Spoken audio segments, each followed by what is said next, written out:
Here's how to change your engine oil in just a few simple steps. Let's do it.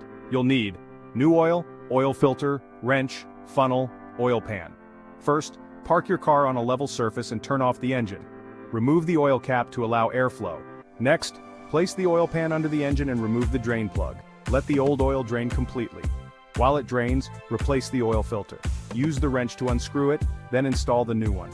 Once drained, replace the drain plug and pour in the new oil using the funnel. Finally, check the oil level with the dipstick and replace the cap. And that's it. Remember to consult your owner's manual for specific oil types and quantities. You've successfully changed your engine oil.